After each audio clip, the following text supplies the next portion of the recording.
The fluorescent lights of St. Mary's Hospital cast their harsh glow over Sarah Martinez as she stood frozen outside the conference room, her hand trembling on the door handle. Through the crack, she could hear Dr. James Harrison's voice, clear and cutting, delivering words that would shatter her world. "Sarah Martinez, head nurse material, please."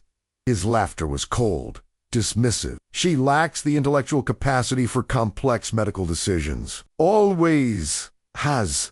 Some people are meant to follow orders, not give them. The other voices in the room chuckled in agreement, and Sarah felt her knees buckle. 7 years. 7 years she had worked at this hospital, dedicating herself to patients, studying every night after her 12-hour shifts, believing that excellence and hard work would eventually be rewarded. Now she understood why every promotion had slipped through her fingers, why less qualified candidates always seemed to edge her out at the last moment. James Harrison, her former classmate, the man whose romantic advances she had politely but firmly rejected during their residency 8 years ago, had been systematically destroying her career. Sarah pressed her back against the cold hospital wall, fighting the urge to burst into tears right there in the hallway. The weight of realization crashed over her like a tidal wave. Every application she had submitted for advancement, every recommendation letter that never seemed to carry weight, every opportunity that mysteriously disappeared, it all made sense now. James had used his position as chief of surgery to ensure she remained trapped in entry-level positions, watching his colleagues, with half her experience, climb the ladder she couldn't even reach. The humiliation burned in her chest, hot and acidic, as she remembered all the times she had questioned her own abilities, wondered if she was truly good enough, if she was missing something that everyone else could see. The cruel irony wasn't lost on her. She had graduated summa cum laude from medical school, had been accepted into the same prestigious residency program as James, but had chosen nursing because she believed it would give her more direct patient contact and a better work-life balance for her young son Miguel. That choice, combined with her rejection of James's advances, had apparently marked her for professional destruction. The memories came flooding back with painful clarity. James Harrison, during their residency, cocky, entitled, convinced that his charm and family connections would open every door. She remembered the night he had cornered her in the hospital cafeteria, his hand on her arm, his breath smelling of coffee and arrogance. "Come on, Sarah. We'd make a great team. I'm going to be chief of surgery someday, and you could be right there with me." When she had gently explained that she wasn't interested in dating colleagues and was focused on her studies, his expression had shifted. The friendly mask slipped, revealing something cold and vindictive underneath. "Your loss," he had said, but his tone suggested he didn't consider it a loss at all. It was a declaration of war. She had dismissed it at the time, thinking he was just wounded, pride-talking. She had never imagined he would carry that grudge for years, using his growing influence to systematically sabotage her career. The realization that her professional struggles weren't due to her own inadequacies, but to one man's petty revenge, filled her with a rage so pure and hot it took her breath away. Walking home that evening, Sarah's mind raced as she tried to process the magnitude of what she had discovered. Her small apartment felt suffocating as she sat at her kitchen table, staring at her laptop screen filled with job applications and continuing education certificates. Every achievement suddenly felt hollow, knowing that no matter how hard she worked, James Harrison had the power to undermine her efforts with a single phone call or whispered conversation. The injustice of it all made her stomach churn. She thought about her son Miguel, now 12 years old, who often asked why his mother worked such long hours for what seemed like so little recognition. How could she explain to him that sometimes the world wasn't fair, that sometimes people in power used that power to hurt others? The financial strain was becoming unbearable too, without the promotions and raises that should have come with her. Experience and qualifications, she was struggling to keep up with rising costs. Miguel needed new school clothes. Their car was making worrying noises, and the rent on their apartment was increasing again. She had been counting on the head nurse position that had just been given to someone with 3 years less experience and no specialized certifications. The next morning brought fresh humiliation in the form of an announcement posted on the staff bulletin board. Jennifer Walsh, a recent hire with barely 2 years of experience, had been promoted to head nurse of the cardiac unit, the position Sarah had applied for 3 times over the past 2 years. Jennifer was sweet and competent, but she lacked the advanced certification Sarah possessed and had never handled the complex cases Sarah dealt with daily. As Sarah read the announcement, she felt the stares of her colleagues. Some looked sympathetic, others seemed uncomfortable, but a few appeared almost relieved that it wasn't them facing this professional purgatory. "I'm sorry, Sarah," whispered Maria Santos, another nurse who had worked alongside her for 4 years. "Everyone knows you deserve that position. I don't understand how these decisions are made." But Sarah was beginning to understand exactly how these decisions were made, and the knowledge was eating her alive. She crumpled the announcement in her fist and threw it in the trash, fighting back tears that threatened to spill over in front of her coworkers. Dr. Harrison seemed to take special pleasure in making his rounds through Sarah's unit that week, his presence a constant reminder of his power over her career. He would make pointed comments about knowing one's limitations and the importance of staying within one's scope of practice. During one particularly brutal morning, he questioned her medication recommendations in front of a group of medical students, his tone condescending and dismissive. "Nurse Martinez here seems to think she understands cardiology better than our attending physicians," he said with a smirk that made Sarah's skin crawl. "But nursing school doesn't quite prepare you for the complexities of medical decision-making, does it?" The medical students shifted uncomfortably, clearly sensing the tension but not understanding its source. Sarah maintained her professional composure, explaining her reasoning in calm, measured tones that demonstrated her deep knowledge of cardiac pharmacology. Even some of the students seemed impressed by her expertise, which only seemed to irritate Harrison further. He dismissed her recommendations without consideration and walked away, leaving Sarah feeling exposed and humiliated in front of the next generation of doctors. The breaking point came on a Tuesday morning in October, when Sarah arrived at work to discover that Dr. Marcus Thompson, a newly hired physician, fresh out of residency, would be working under her supervision in the cardiac step-down unit. The irony was devastating. Sarah had trained Dr. Thompson during his final rotation as a resident just 6 months earlier. He had been eager to learn, respectful, and had often praised Sarah's knowledge and teaching abilities. Now, due to Harrison's manipulations, Thompson held a position that Sarah was more than qualified for, while she remained in the same role she had occupied for 7 years. The awkwardness was palpable as Thompson approached her that first day, clearly uncomfortable with the situation. "Sarah, I want you to know that I requested to work with you because I learned so much during my rotation. I hope we can continue to work well together," he said, his sincerity evident but somehow making the situation even more painful. Sarah forced a smile and assured him that she looked forward to their collaboration, all while feeling like a fraud in her own workplace. Dr. Thompson's inexperience became apparent within his first week. Though Sarah did her best to guide him subtly without undermining his authority, she had perfected the art of making suggestions that sounded like confirmations of his decisions, protecting both her patients and his confidence. But Sarah could see the strain beginning to show on his face as he realized how much he still had to learn. The weight of responsibility was heavy, and Sarah found herself working extra hours to ensure nothing fell through the cracks. She reviewed his charts, double-checked his medication orders, and intervened diplomatically when she spotted potential problems. It was exhausting, both physically and emotionally, to be responsible for patient safety while having no official authority to make critical decisions. Her colleagues began to notice the dynamic, some whispering about the unfairness of the situation, others simply grateful that Sarah was there to provide the guidance that kept their unit running smoothly. The irony wasn't lost on anyone. The person with the least official power was carrying the heaviest load. The crisis that would change everything began on a quiet Thursday afternoon when Mrs.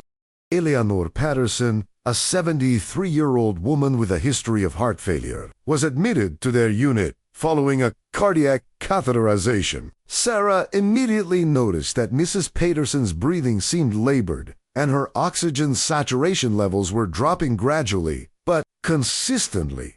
Dr. Thompson was in another patient's room, and Sarah made the decision to start supplemental oxygen and position Mrs. Patterson to ease her breathing while she waited for him to finish.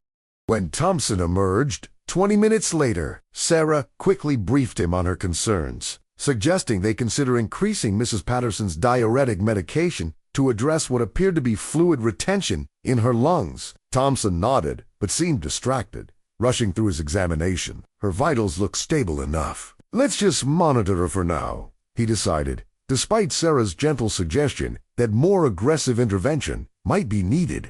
Sarah felt a familiar knot forming in her stomach, the feeling she got when medical intuition told her a patient was deteriorating, even when the obvious signs weren't yet present. Over the next few hours, Sarah found herself checking on Mrs. Patterson more frequently than her other patients. Something wasn't right, and her years of experience had taught her to trust that instinct. Mrs. Patterson's daughter, Rebecca, had arrived and was sitting by her mother's bedside, holding her hand and chatting about family news. Sarah introduced herself and explained that she would be monitoring Mrs. Patterson closely throughout the evening. There was something about the way Mrs. Patterson was breathing, not quite labored enough to trigger alarms, but not quite normal either. That kept Sarah on edge. She adjusted the oxygen flow slightly and made careful notes in the chart, documenting her observations in detail. When Dr. Thompson made his evening rounds, Sarah again expressed her concerns, this time more directly. "I'm worried about fluid overload," she said, showing him the subtle changes in Mrs. Patterson's respiratory pattern and the slight swelling in her ankles. "Her weight is up 2 pounds from this morning, and her breathing is getting more shallow." Thompson glanced at the monitor readings, which still showed acceptable ranges, and dismissed her concerns. "The numbers look fine. Sarah, let's not overcomplicate things." Sarah spent a restless night, checking on Mrs. Patterson every hour, even though it wasn't strictly necessary according to the care plan. Each time, she noticed small changes, a slight increase in heart rate, a barely perceptible change in skin color. The way Mrs. Patterson seemed to be working just a little harder to breathe. By 3 a.m., Sarah was convinced that Mrs. Patterson was heading toward a crisis. But the monitor readings were still within acceptable ranges. She called Dr. Thompson twice, each time being told to continue monitoring and call if there were significant changes. The frustration was overwhelming. She could see a problem developing, but her lack of authority meant she could only watch and document. Rebecca had gone home around midnight, trusting that her mother was in good hands, and Sarah felt the weight of that trust heavily. She increased her monitoring frequency, positioning herself at a nurse's station where she could keep a constant eye on Mrs. Patterson's room. Other nurses noticed her vigilance and offered to help with her other patients. Understanding that when Sarah was this focused on someone, there was usually good reason, the morning shift change brought no relief. As Dr. Thompson arrived looking tired and somewhat overwhelmed, Sarah's detailed report of her concerns throughout the night seemed to irritate him rather than alarm him. "Sarah, you're being overly anxious. Mrs. Patterson is stable. Her numbers haven't changed significantly."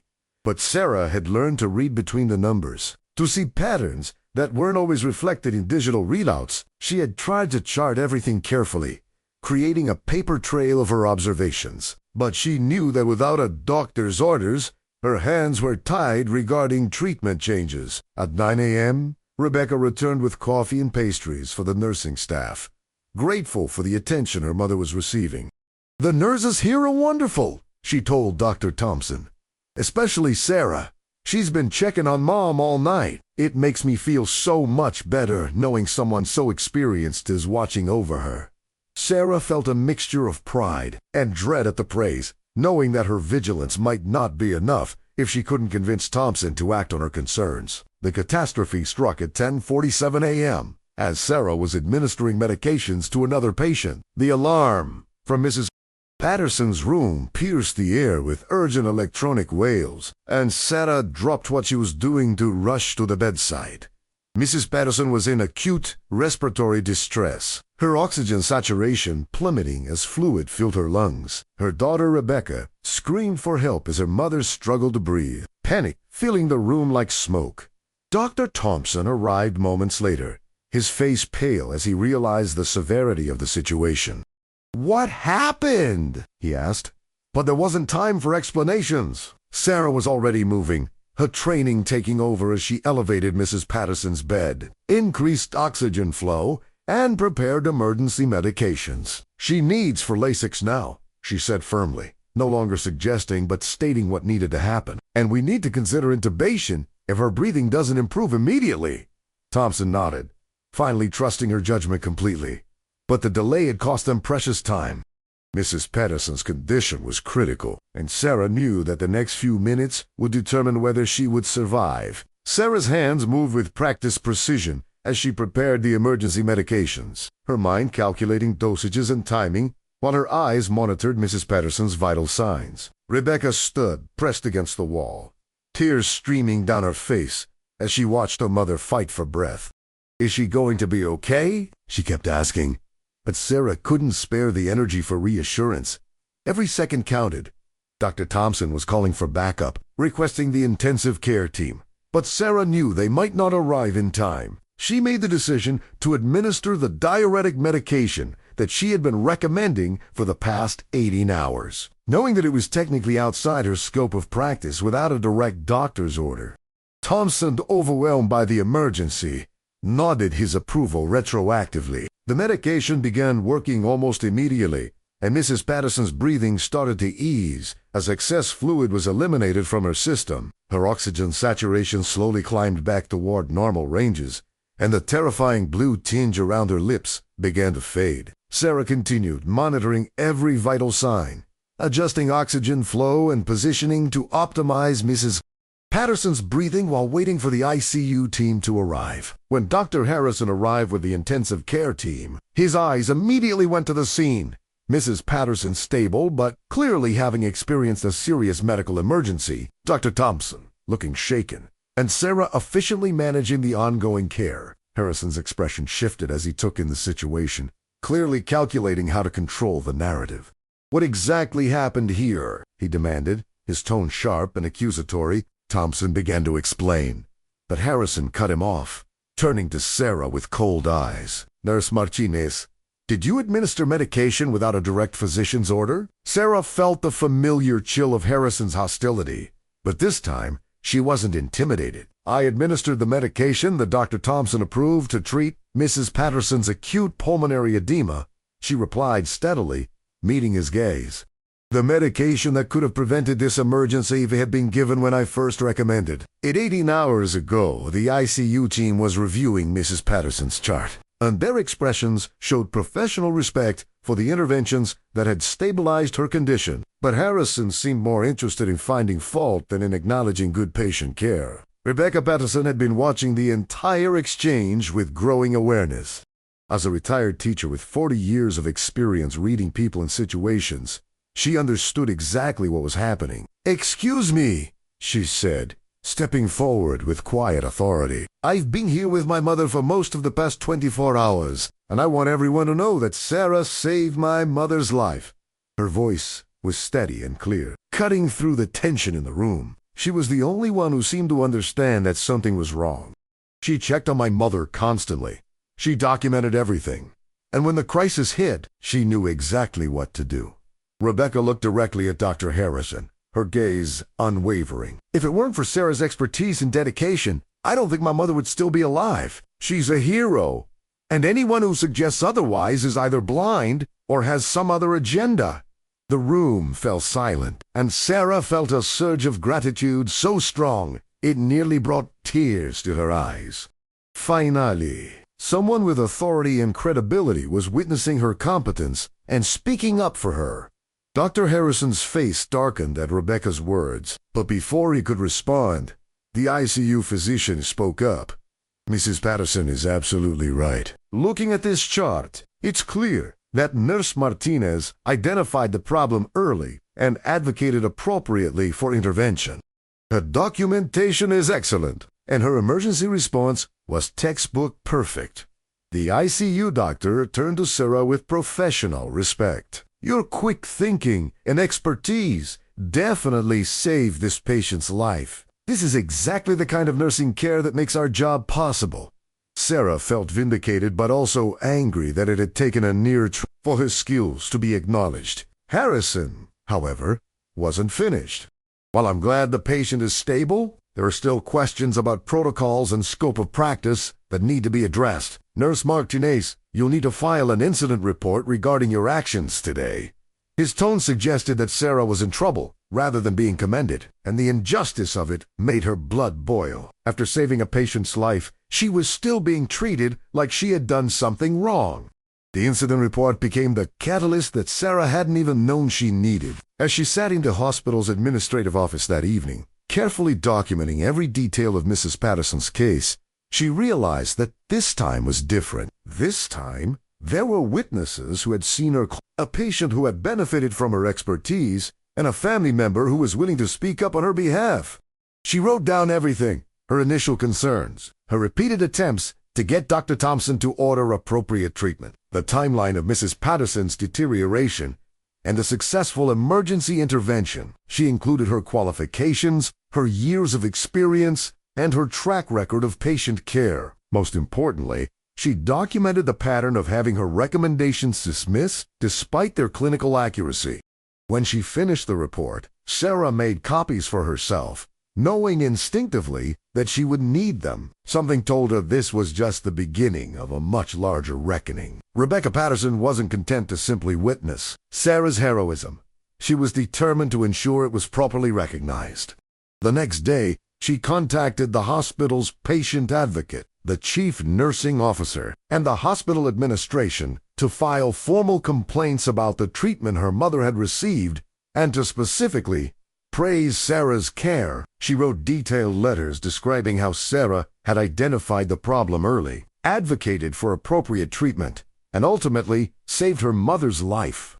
Rebecca had taught high school for 4 decades and knew how to write a compelling narrative that would be impossible to ignore. She also reached out to local media, knowing that hospitals were sensitive to public relations issues. "There's a nurse at St. Mary's Hospital who deserves recognition for outstanding patient care," she told the health reporter at the local newspaper. "But instead of being celebrated, she's being punished for doing her job too well." There's definitely a story here.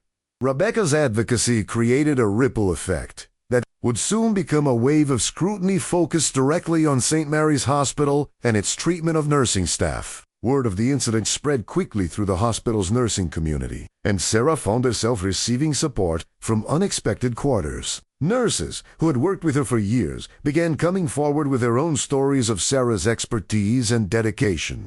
Maria Santos approached her during a break with tears in her eyes. "Sarah, I have to tell someone what happened to my patient last month," she said quietly.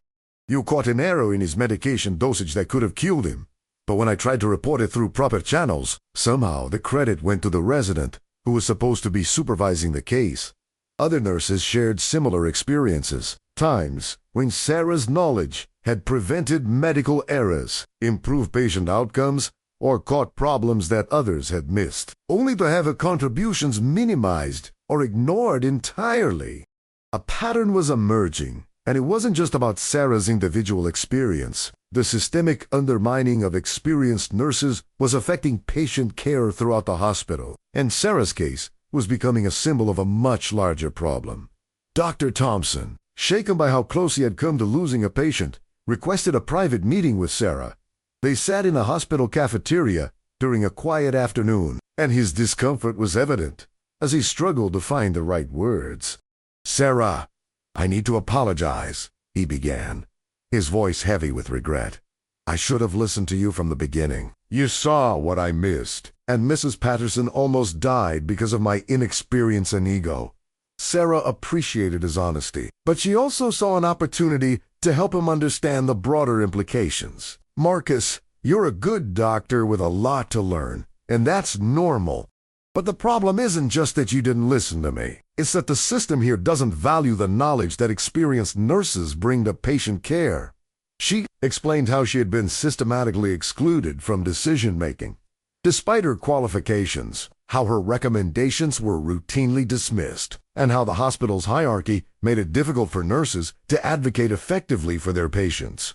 Thompson listened intently, and Sarah could see the realization dawning on his face that he had been unwittingly participating in a system that was both unfair and dangerous. The hospital's quality assurance department launched an investigation into Mrs. Patterson's case as part of their standard protocol for serious incidents. What they discovered went far beyond a single case of delayed treatment. Sarah's documentation was meticulous and painted a clear picture of systemic problems in the communication between nursing and medical staff. The quality assurance team began interviewing other nurses and discovered a pattern of excellent nursing assessments being dismissed or ignored by physicians, often leading to delayed interventions and compromised patient care. When they looked specifically at cases involving Dr.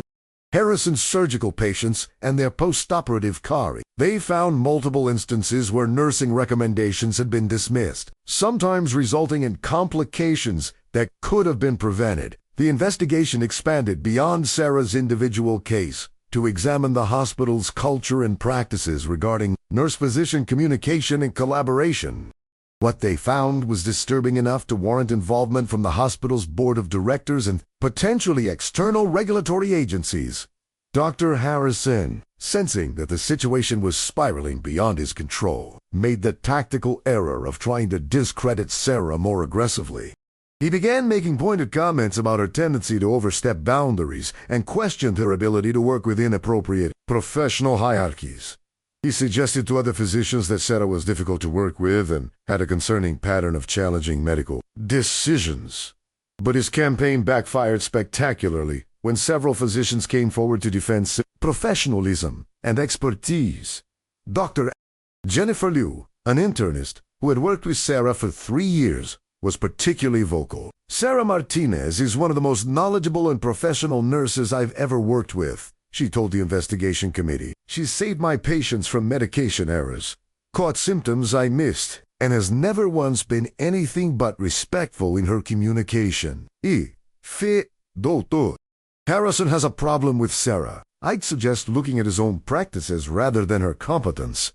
Other physicians echoed similar sentiments, creating a body of testimony that made Harrison's claims look petty and vindictive, rather than legitimate professional concerns. The breaking point came when the hospital's Human Resources Department received an anonymous complaint alleging that Dr. Harrison had been engaging in workplace retaliation and discrimination. The complaints detailed specific instances over several years where Harrison had used his position to undermine female employees who had rejected his advances or challenged his authority. Sarah's case was mentioned prominently, but she wasn't the only victim. The HR investigation uncovered a disturbing pattern of behavior that included blocking promotions, sabotaging job applications, and creating hostile work environments for women who didn't comply with Harrison's expectations.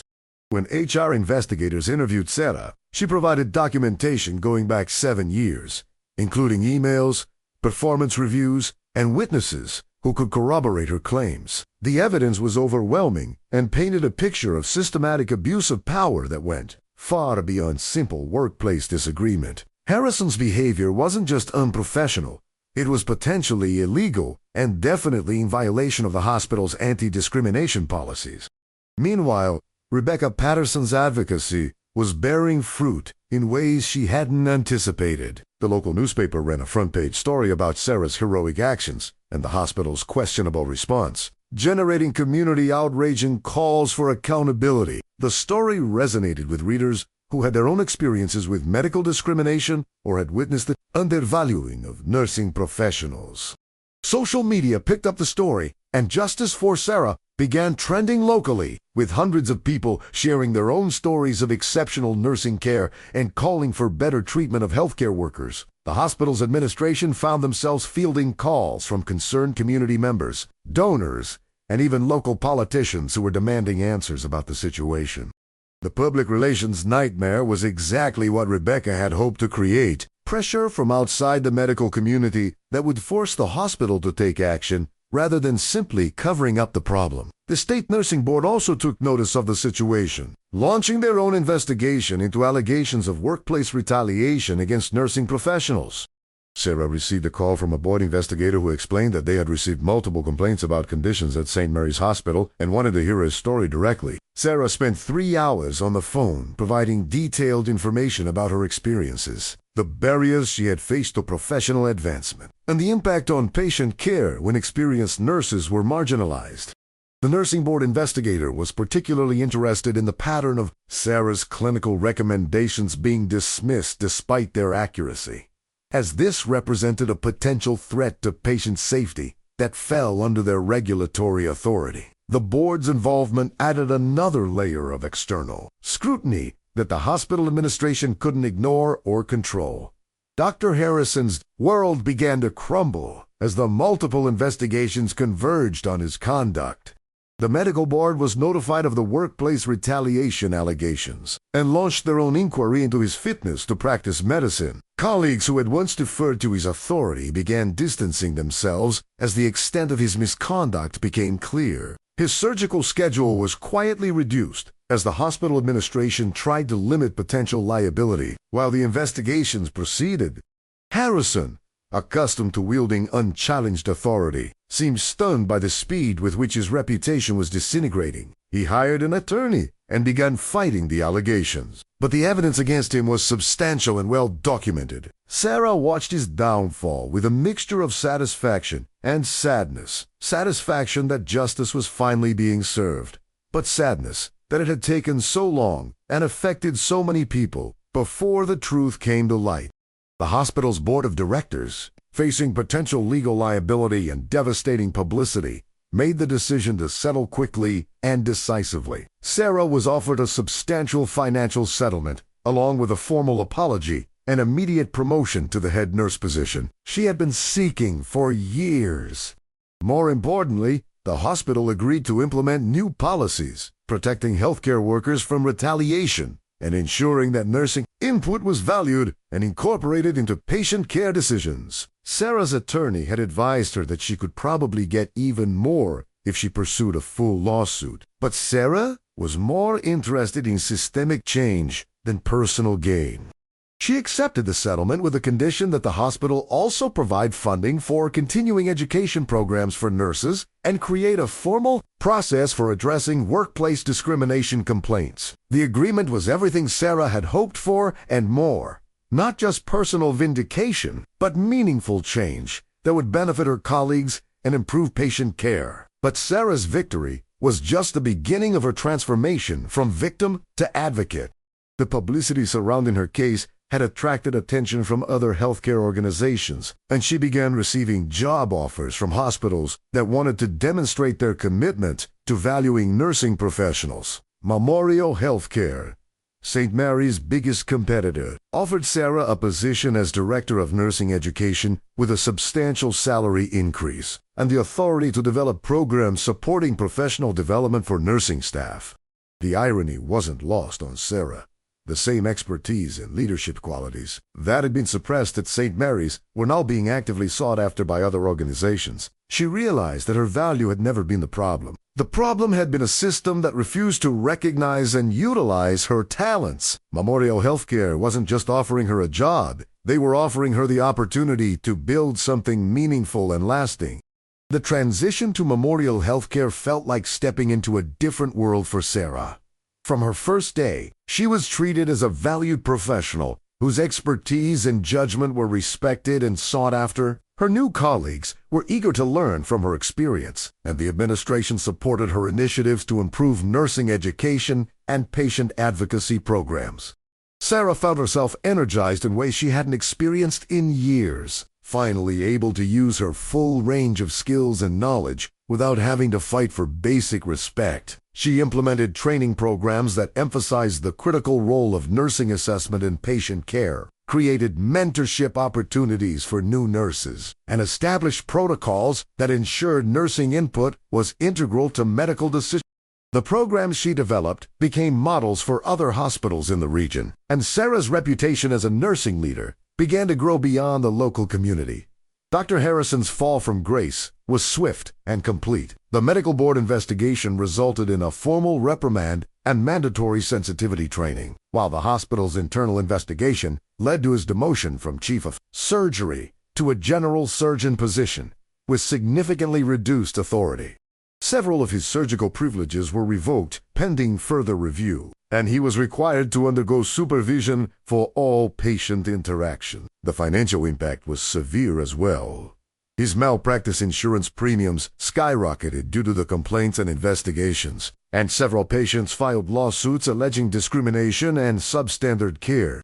Harrison's attorney recommended that he consider relocating to a different state where his reputation hadn't been damaged. But the medical community is small, and word of his conduct had spread beyond the local area. The man who had once seemed untouchable found himself professionally isolated and financially struggling, facing the possibility that his medical career was effectively over. Sarah's son, Miguel, now 13, watched his mother's transformation with pride and amazement. For years, he had seen her struggle with workplace stress and financial worries, never understanding why someone so smart and dedicated couldn't seem to get ahead. Now he watched her come home each day, energized and fulfilled, talking excitedly about new programs she was developing and positive changes she was making in people's lives. "Mom, you're like a superhero now," he told her one evening, as she worked on a presentation for a national nursing conference.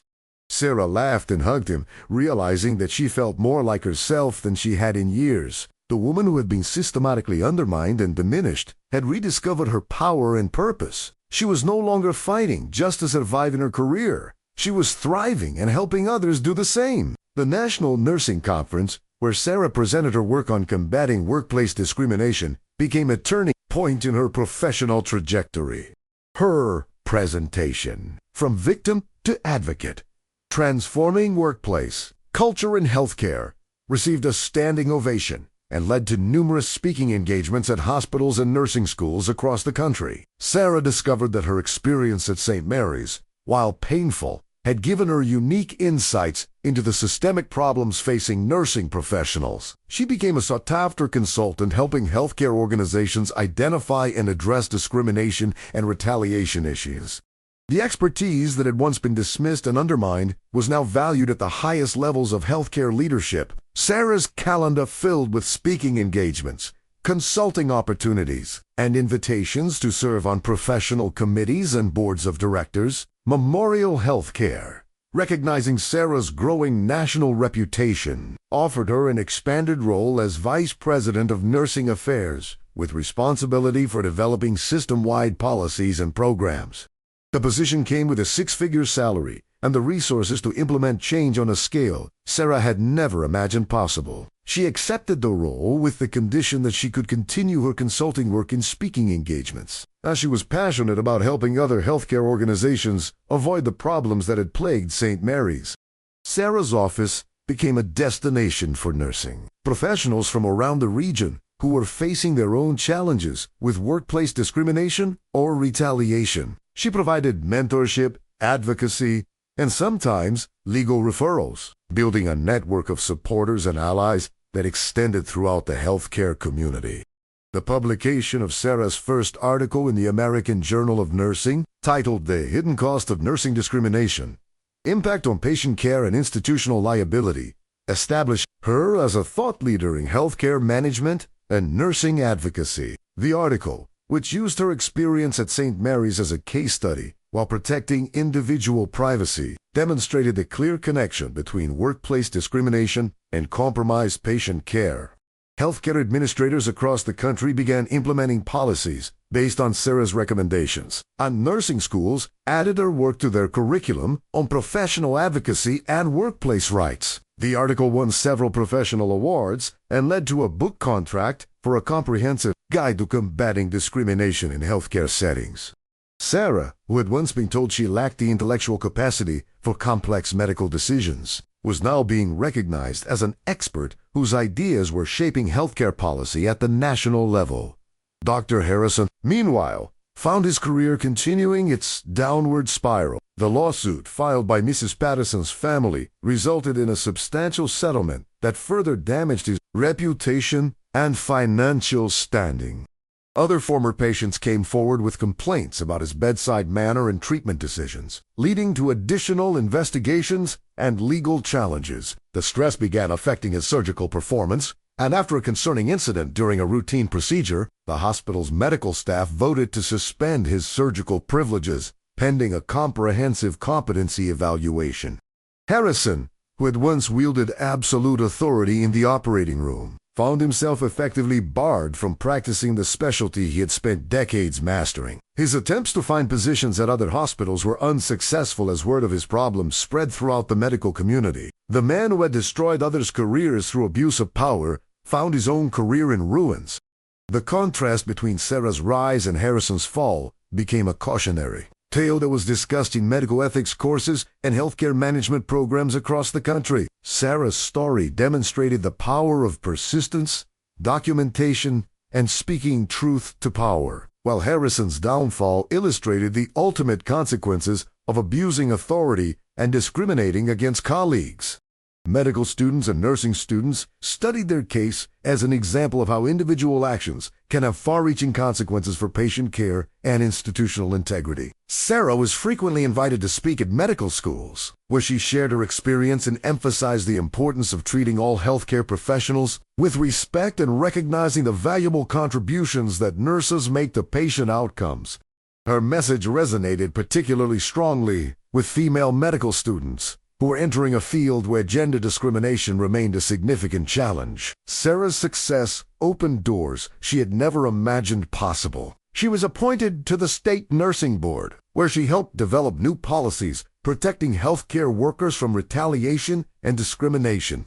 She served on the advisory committee for a major healthcare foundation focused on improving working conditions for medical professionals. Publishers competed for the rights to her memoir, which would tell the complete story of her journey from victimization to advocacy. The book deal alone provided financial security for Sarah and Miguel that she had never dreamed possible. During her years at St. Mary's, more importantly, the book would ensure that her story reached an even wider audience, potentially helping thousands of healthcare workers who were facing similar challenges in their own careers. The transformation of St. Mary's Hospital, meanwhile, became a model for organizational change in healthcare settings. The new policies implemented as part of Sarah's settlement created a more collegial environment where nursing input was valued and discrimination was quickly identified and addressed.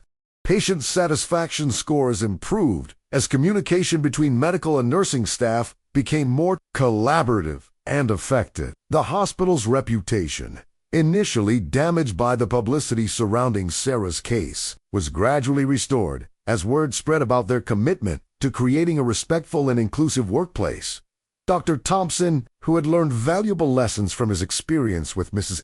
Patterson, became an advocate for better nurse-physician communication and was promoted to a leadership position where he could help implement cultural changes throughout the medical staff. 5 years after the incident that changed her life, Sarah stood before an audience of 500 nursing professionals at the International Conference on Healthcare Advocacy.